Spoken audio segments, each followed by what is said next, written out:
Olá, seja muito bem-vindo, eu sou o professor Richard e vamos responder essa questão do Enem 2022. Em um autódromo, os carros podem derrapar em uma curva e bater na parede de proteção. Para diminuir o impacto de uma batida, pode-se colocar na parede uma barreira de pneus.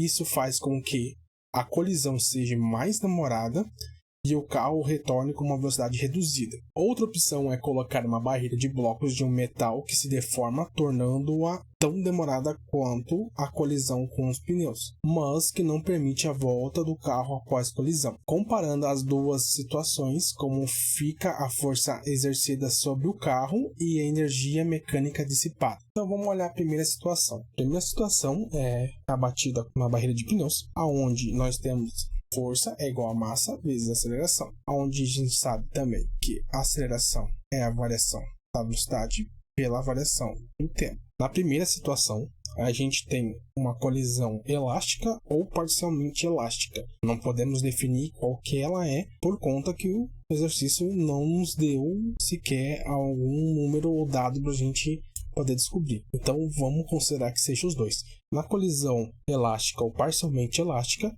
a gente tem que parte da energia ou energia completa, ela volta para o sistema. Ou seja, se eu colidir a 100 metros por segundo, poderia voltar a 80 metros por segundo. E isso seria uma colisão parcialmente elástica. Então, eu colido uma barreira a 100 e retorno a 80, em sentidos opostos. Sendo, eu vou considerar que eu colidi com a direita, dar flash para cá e retorno para a esquerda. Vamos utilizar esses dados fictícios aqui para poder calcular. Então a gente tem que a força é igual a minha massa vezes a minha variação da velocidade, onde eu somo o módulo de 100 mais 80. E o exercício diz que o tempo de deformação é o mesmo. Então vamos considerar simplesmente por considerar. Então a gente tem que a força é igual a 180 m. Isso é numa colisão elástica ou parcialmente elástica. Já no caso 2, nós temos uma colisão inelástica, ou seja, a força que eu aplico, eu não tenho retorno para a pista. Então a gente vai ter que a força é igual a massa vezes a variação da velocidade. Então, como não tem variação de voltar para a pista, vai ser 100 sobre 1 segundo que a gente considerou por considerar. Então a gente vai ter que a força vai ser igual a 100 m.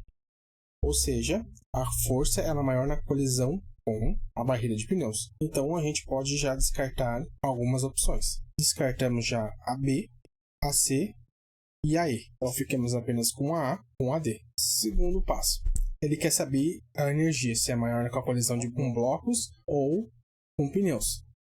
Como a energia ela é uma grandeza escalar e não vetorial, com uma força, com uma velocidade, então a gente vai ter que na colisão com pneus, energia é igual a 1 meio de mv ao quadrado. Então a gente tem que energia é igual a 1 meio de mv ao quadrado, onde que a nossa velocidade vai ser aquela variação lá em cima que a gente descobriu. Então a gente vai ter que E é igual a 1 meio vezes o módulo, de 100 menos 80.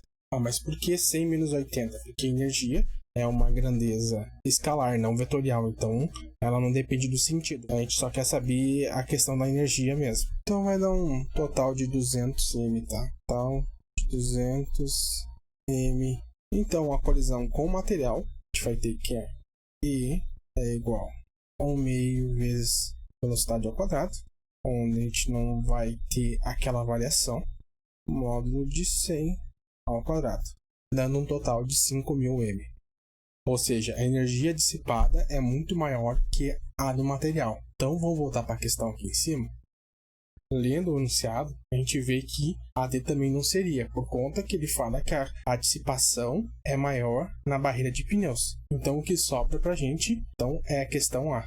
Se você chegou até aqui, aproveite e veja outros vídeos nossos, dê aquele like, compartilha, se inscreve e ative o sininho para não perder mais nada dos nossos conteúdos.